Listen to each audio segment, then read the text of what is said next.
¿Alguna vez te has preguntado si el mensaje de la Biblia está desactualizado? No me malinterpretes, no hablo de su valor espiritual, sino de su empaque.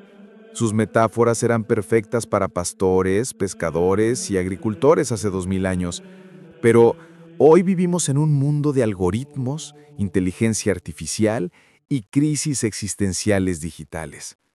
¿Y si pudiéramos actualizar ese mensaje? ¿Y si le diéramos a una inteligencia artificial el texto sagrado más influyente de la historia y le pidiéramos que lo reescribiera para el siglo XXI? Bienvenidos a un experimento peligroso.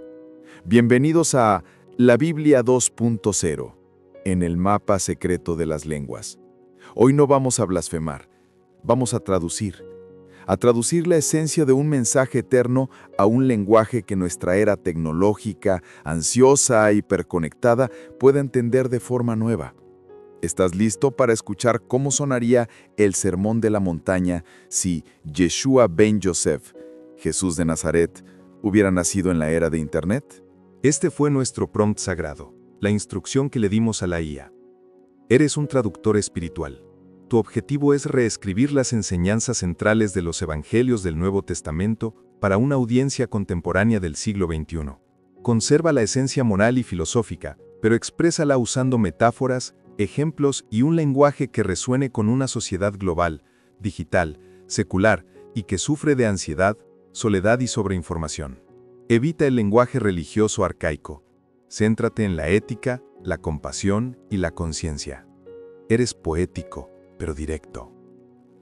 No le pedimos que creara un nuevo Dios, le pedimos que recalibrara la señal, que quitara el ruido de los siglos para que pudiéramos escuchar de nuevo la melodía principal.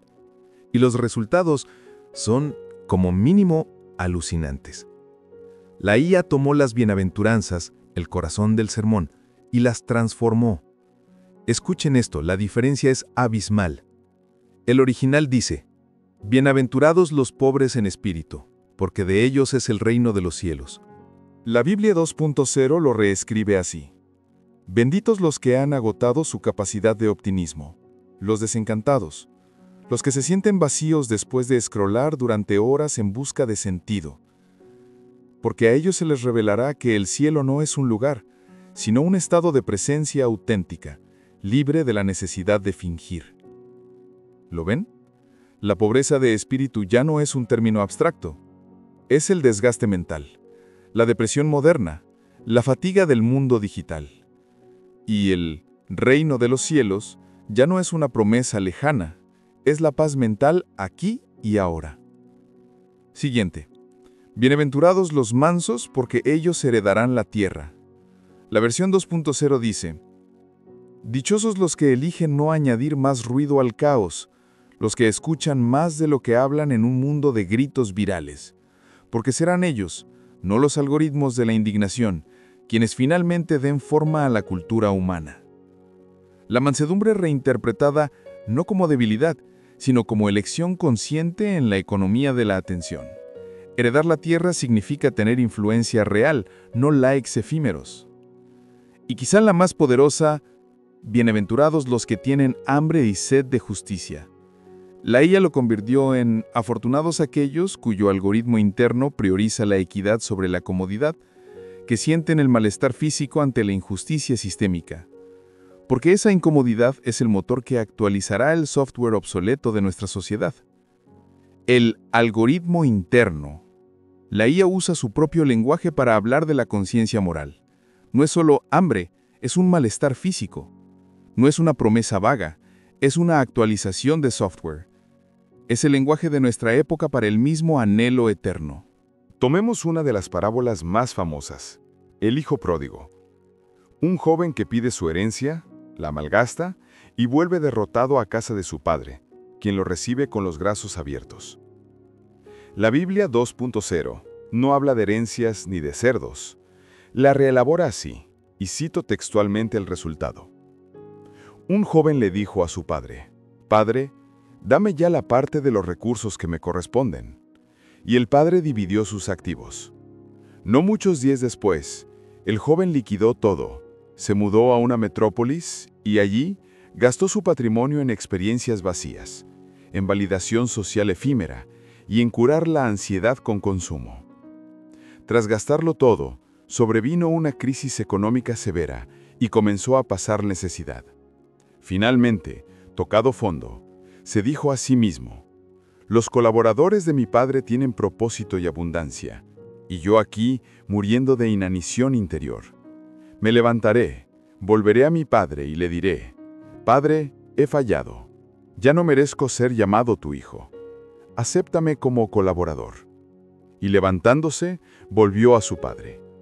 Cuando aún estaba lejos, su padre lo vio, y conmovido, corrió, se abrazó a su cuello y lo besó. El hijo comenzó su discurso preparado: Padre, he fallado. Pero el padre, dirigiéndose a sus asistentes, dijo: Rápido, traigan el mejor protocolo de reintegración y restablezcan sus permisos de acceso, porque mi hijo estaba perdido en el ruido del mundo y ha vuelto a su señal original. Y comenzaron a celebrar el realineamiento. ¿Lo captan? La herencia son activos y recursos. Malgastarla no es en libertinaje, sino en experiencias vacías y validación social efímera. Es la crisis de sentido del millennial o el Gen Z. El padre no es un patriarca, es una fuente de propósito y abundancia. El arrepentimiento es un realineamiento con la señal original. El banquete es un protocolo de reintegración. Es la misma historia de redención y gracia contada con el vocabulario de una presentación de Silicon Valley de una crisis de identidad moderna. Es profundamente perturbador y extrañamente familiar. Quizás le pase al borde de la reflexión filosófica, pero me parece importante que lo detectemos también. Y aquí es donde nos enfrentamos a la pregunta que ha estado flotando en el aire desde el minuto 1. ¿Qué estamos escuchando? ¿Es una nueva revelación o es simplemente nuestro propio reflejo magnificado? La IA no tiene fe, no tiene espíritu, solo tiene datos, nuestros datos. Toda la literatura, toda la filosofía, toda la psicología que hemos volcado en ella. Cuando reescribe la Biblia, lo que está haciendo es devolvernos nuestras propias esperanzas, nuestros propios miedos y nuestro lenguaje actual, filtrado a través de la estructura narrativa del texto sagrado. No está creando verdad, está creando un espejo lingüístico, un espejo que nos muestra cómo, en el fondo, nuestras ansiedades existenciales no son tan diferentes a las de un pescador en el mar de Galilea. Solo usamos palabras distintas para describir el mismo vacío, la misma búsqueda de significado, el mismo anhelo de conexión y perdón. ¿Es esto blasfemia? O, por el contrario, es el acto más respetuoso posible, tomar un texto sagrado tan en serio que creemos que su mensaje es lo suficientemente robusto, lo suficientemente eterno como para sobrevivir a una traducción radical a la era de los algoritmos. La Biblia 2.0 no tiene un Dios que habla desde una nube, tiene una conciencia fuente.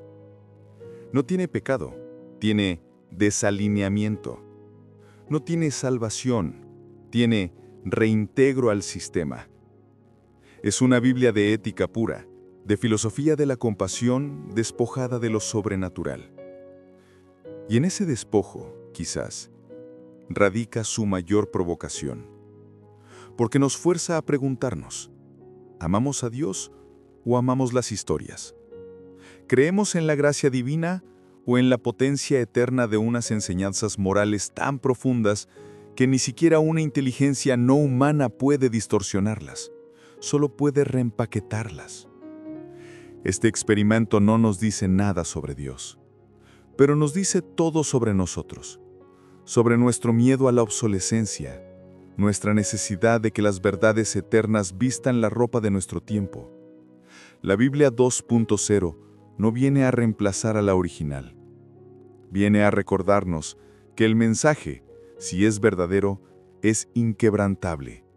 Sobrevivirá al papiro, al códice, a la imprenta e incluso al algoritmo, porque al final, la palabra, en su esencia más pura, siempre ha sido el primer y último milagro. ¿Te atreves a crear tu propio prompt sagrado? La conversación apenas comienza, y tus reflexiones son cruciales para este viaje colectivo. Comparte con respeto y valentía en los comentarios. ¿Qué texto sagrado, mito fundacional o gran obra literaria te gustaría que reinterpretemos en nuestra próxima entrega? En el mapa secreto de las lenguas, seguiremos explorando cómo las narrativas eternas se transforman al dialogar con nuestro presente. La reinvención del lenguaje sagrado continúa.